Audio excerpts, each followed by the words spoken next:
What about the 2 Navy SEAL Hell Weeks? Did that change the way they looked at you as a poker player? I don't think a lot of them knew about that.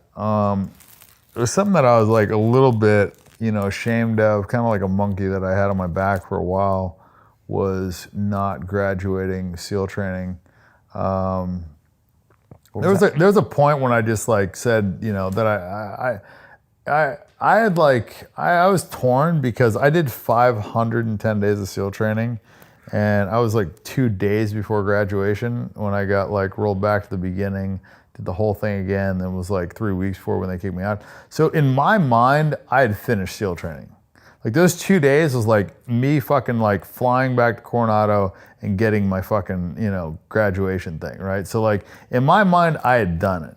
So like I pretty much like, I don't know, and after doing 510 days of what is supposed to be 6 months of training and finishing 2 winter hell weeks and all that shit, I really didn't want to like explain myself, and like tell somebody like, oh, I didn't make it, and then them assume I quit, and then otherwise like I have to tell the whole fucking story. And so it's like, how many times do you want to tell that fucking story, right? So, there was a time when I just like told people that I finished SEAL training because in my mind I did.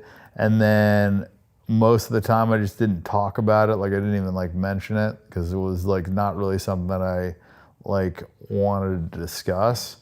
And then I pretty much just forgot about it, and just didn't even really like consider it once I started gambling and I made all my money gambling. Like I didn't give a fuck about it anymore, but it definitely bothered me for a while because it was like, I dedicated like a good like 4 or 5 years of my life to it, and I really got railroaded. So to me, it was definitely like a sore spot. But at the end of the day, it was the best thing that ever happened to me because 3/4 of my class that graduated died.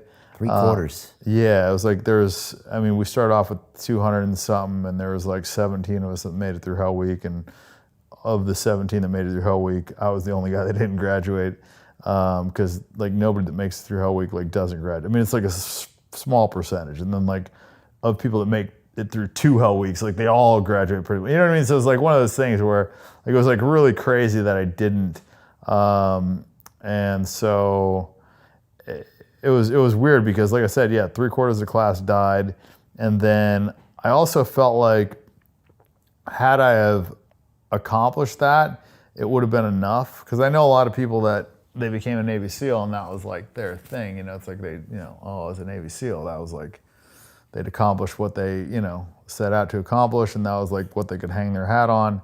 And I might have been in that same boat because I really just like went in there initially just to like prove that I could do it. I didn't really even like give a fuck about doing the job.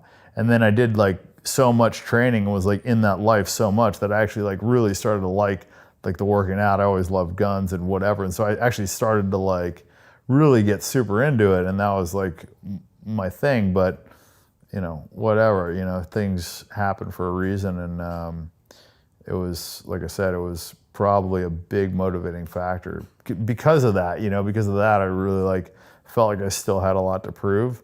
And had I have graduated, I don't think I would have had maybe that same drive.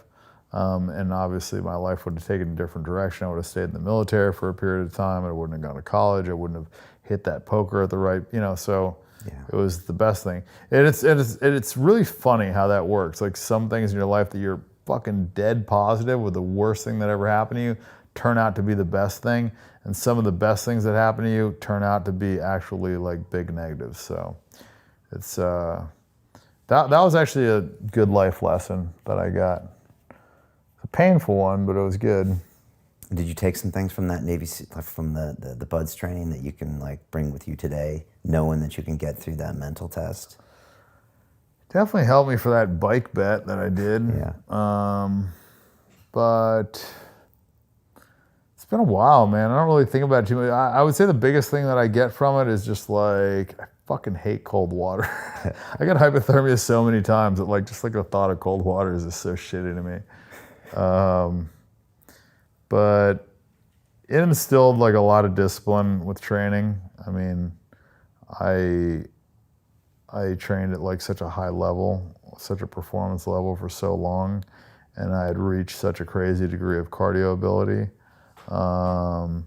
And that stuck with me for a while. I mean, I still train religiously, and I'm super disciplined about that. I'm super disciplined about my diet. So it was a huge net positive. The military was probably one of the best things that I did. Yeah.